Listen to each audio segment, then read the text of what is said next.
Direto ao direito. Na última segunda-feira, a ministra Carmen Lúcia suspendeu a resolução da ANS sobre franquia e coparticipação em planos de saúde. Para explicar bem direitinho essas mudanças que ainda vão ser analisadas pelo STF, também para tirar dúvidas sobre direitos do consumidor em relação a planos de saúde, recebo aqui no estúdio agora o advogado Arthur Paiva. Doutor, bom dia, bem-vindo. Bom dia, Patrícia, todos que nos ouvem. E estamos aqui à disposição a prestar todos os esclarecimentos que forem necessários. Vamos explicar por partes aqui, doutor, para ficar claro para o nosso ouvinte. Primeiro, no fim de junho, a ANS estabeleceu essa resolução aí com novas cobranças para franquias e coparticipação. O que estabelecia essa resolução? Pois é, ela passou a prever, a regulamentar, né, digamos assim, o que existia um tanto quanto obscuro. Isso porque já era previsto desde a implantação das leis dos planos de saúde e as franquias não eram utilizadas, a coparticipação era prevista exclusivamente via contrato, então variava bastante de contrato para que se pudesse ter um quadro concreto e pudesse avaliar uma eventual abusividade, né? Sempre conflitando com as normas de direito do consumidor. E essa norma visa justamente trazer os parâmetros objetivos, até que ponto pode incidir a coparticipação e efetivamente implementar os planos de franquia. Porque falando mais detalhadamente, segundo essa resolução, o contribuinte, o trabalhador, poderia pagar até 40% do valor de consultas e exames, não é isso? 40% de cada uma, né? A partir de que somasse os diversos procedimentos ou exames, poderia até duplicar o valor do plano. E não seria apenas num mês. Imagine que no mês de janeiro você passou por uma bateria de exames e ao fazer o custo deles chegou até o limite de duplicar o valor da mensalidade. Acontece que esse limite é calculado durante o ano, certo? Então, se sua mensalidade é R$300, por exemplo, por mês o limite máximo seria 600. Se for utilizado apenas em janeiro, somar todos os custos de coparticipação e totalizar o consumo do ano, por exemplo, então isso pode ser dividido por todo o ano. Pagar todo o ano pagando a coparticipação de algo que foi realizado em apenas um mês. E a franquia? Qual seria a regulamentação? A franquia, ela já prevê um valor específico para a utilização para determinados procedimentos, certo? Tem se feito uma associação, para ficar mais fácil a compreensão, com um seguro de carro. Certo? Imagine que para um determinado veículo existe uma limitação de utilização de valores para determinado procedimento. Então existe a possibilidade de limitar uma franquia até que montante pode ser coberto pelo plano de saúde para determinadas situações previstas em contrato. Tem algumas exceções que estão previstas na norma, mas seria basicamente estipular limites para utilização propriamente dito. E aí foi a própria OAB, né, nacional, imagino, que entrou com essa liminar no STF. Com o IDEC. Junto com o IDEC, pronto. Pedindo que essa resolução fosse suspensa. Por quê? Sob qual argumento? Principalmente pelos riscos à ofensa aos contratos, até então vigentes, e até os riscos ao consumidor. Imagine o consumidor mais frágil, aqui um idoso, por exemplo, que paga hoje já mais de R$1.000. Uma coisa é duplicar uma mensalidade de 200 e 300, como eles estão divulgando amplamente, que não teria um impacto. Mas imagine um idoso, que tem a mensalidade que já é tão difícil de pagar, duplicada. E é justamente naquela fase da vida que a gente mais vai utilizar o plano. E aí você já pagou muitas vezes durante a vida toda, e chega nesse momento e você vai ter o valor duplicado, torna inclusive inviável a utilização do plano de saúde.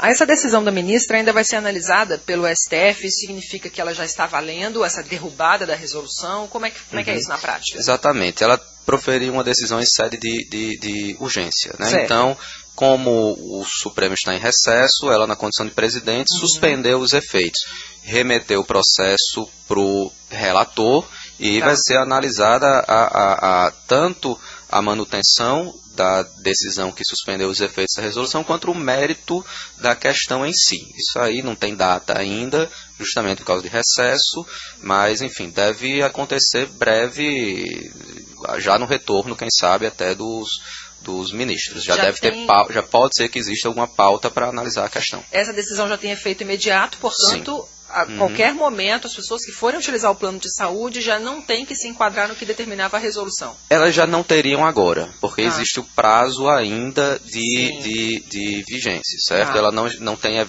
vigência imediata. Seriam 180 dias a contar da publicação, então já antecipou algo que aconteceria mais à frente. Mas é importante também ressaltar que, se tratando de defesa de consumidor, de direito do consumidor, essa norma não tem eficácia imediata aos contratos já vigentes, certo? O contrato já vigente, ele é regulamentado pelas normas anteriores. Então, a não ser que o consumidor faça um aditivo ao contrato concordando em se submeter a essas novas regras, ele pode sim se exonerar das obrigações dessa resolução que implementou agora. Todos os novos contratos, logicamente, serão, enfim, sofrerão incidência da norma caso ela volte à sua plena vigência. De maneira geral, quais são as principais reclamações com relação ao plano de saúde? Costumam ser negativas de procedimento, mas a que tem surgido realmente com muita força são os reajustes considerados abusivos. E aí eu já faço inclusive um destaque. Eu oriento que todo aquele consumidor que tenha pelo menos 59 anos que verifique a data de assinatura do seu contrato. Por que essa idade e por que essa observação? Os contratos firmados entre 1999 e 2003, ao completar os 60 anos, não pode ocorrer qualquer reajuste de faixa etária. Esse reajuste é para ser zero. Os planos não têm respeitado essa decisão. Essa questão foi pacificada pelo STJ em dezembro de 2016 e não tem ocorrido o respeito. Então, reajuste de 70%, 80%, 90% é para ser zero. Isso para aqueles contratos, repetindo, firmados entre 99... Firmados entre 1999 e 2003. Muito bem. Pós 2004...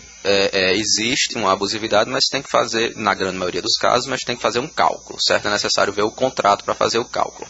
10h27, estamos de volta, hoje recebendo no nosso quadro Direto ao Direito, o advogado Arthur Paiva. Estamos falando sobre os direitos do consumidor em relação a planos de saúde.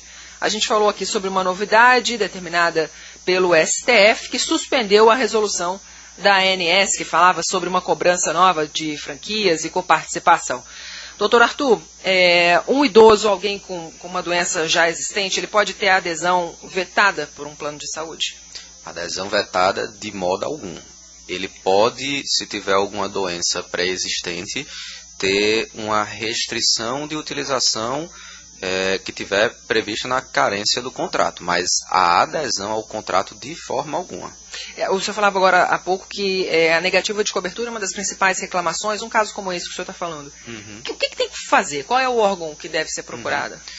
Inicialmente, a gente sempre orienta a denunciar na ANS, porque a ANS também não só para controle de estatística, mas para aplicação realmente de penalidades, né? Recentemente se noticiou que vários planos tiveram as vendas suspensas por desrespeitar as normas.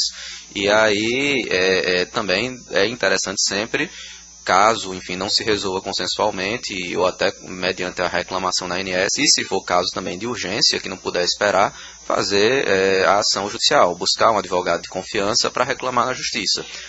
Quais são aquelas situações em que o plano pode ser cancelado?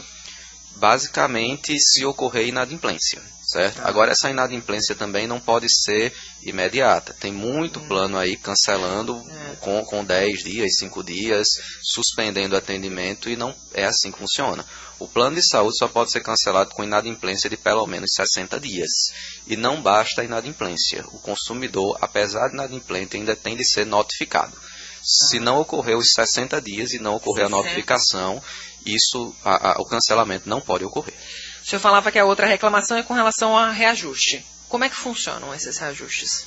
Pois é, existem os reajustes anuais e os reajustes de faixa etária. Os reajustes de faixa etária estão previstos no contrato, existe uma tabela que consta lá a cada mudança de faixa, são 10 ao todo, e a cada mudança de faixa qual é o percentual que se aplica, e as anuais, né? Existe a regulamentação dos planos individuais, onde todo mês de maio a ANS divulga o índice que pode ser utilizado, e aí os planos individuais têm uma regulamentação pela própria ANS, e nos coletivos é visto via contrato.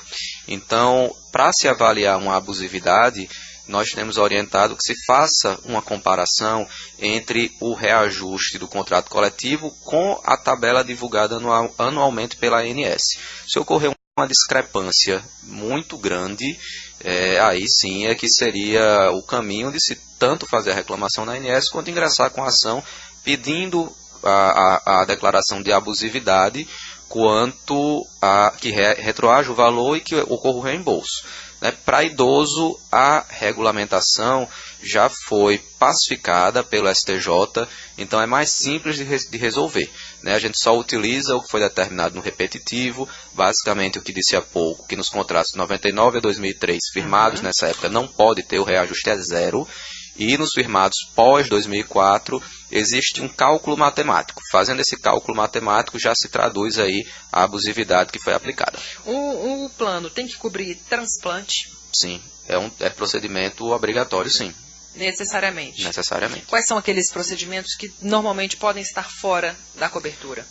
Basicamente procedimentos experimentais, se forem alguns procedimentos que não estejam ainda regulamentados pelo SUS, e aí, mas a gente sempre recomenda e segue a orientação do STJ, de que é na linha de que quem manda é o médico. O médico determinou que para aquela situação específica o plano de saúde deve cobrir, então aconselhamos que reclame, não fique sem reclamar o seu direito.